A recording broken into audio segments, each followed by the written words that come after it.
Hey everybody, it's time for a little episode of Sewing in Trifocals, and I'm just doing a little phone camera video instead of setting up my actual video camera because I still haven't taken the time to download the software for the video camera.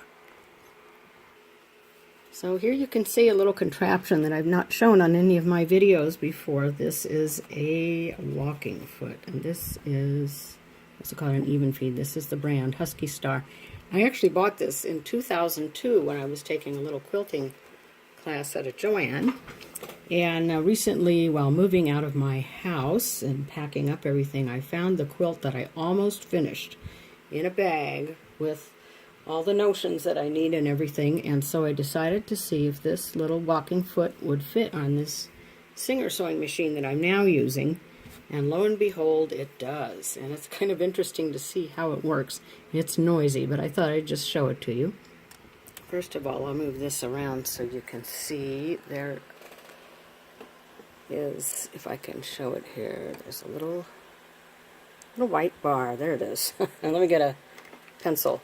Little white bar that goes on top of the needle screw. And you come around looking at it this way.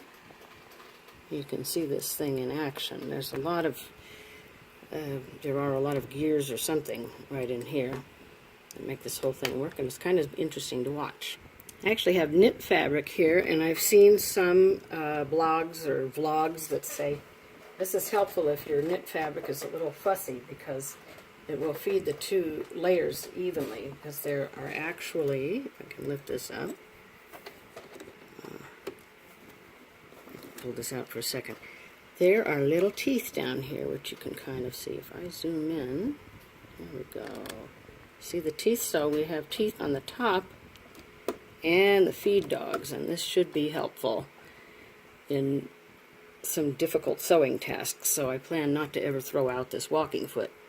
Now, for some unknown reason on my machine, I have to put the needle in the right position. I'll show you here.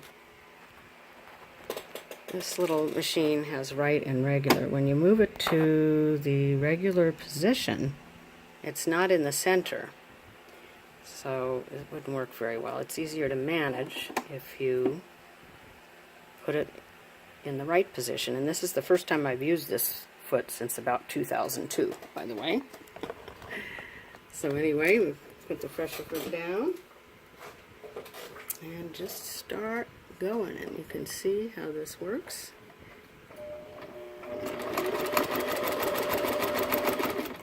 I stitch a little more slowly. You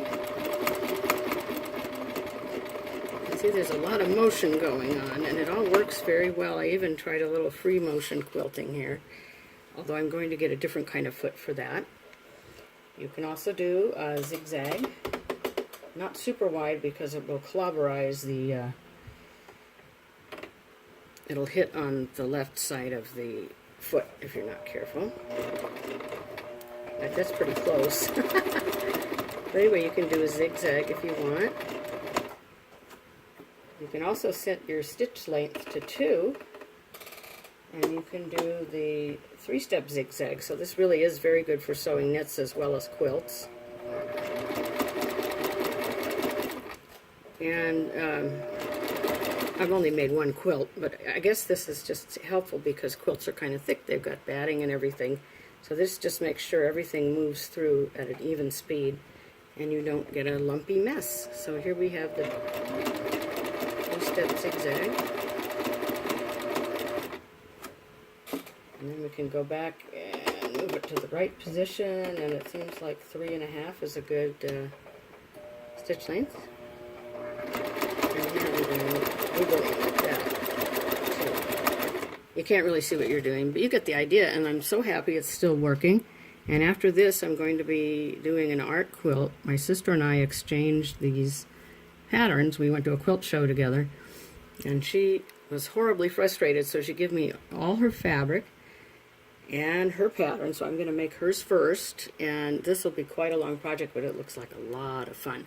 But first I'm going to finish my little lap quilt from a long time ago.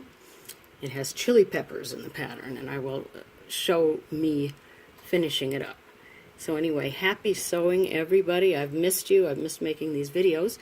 Finally done moving out of the house and putting things in storage, so I'll be back sewing a little bit more.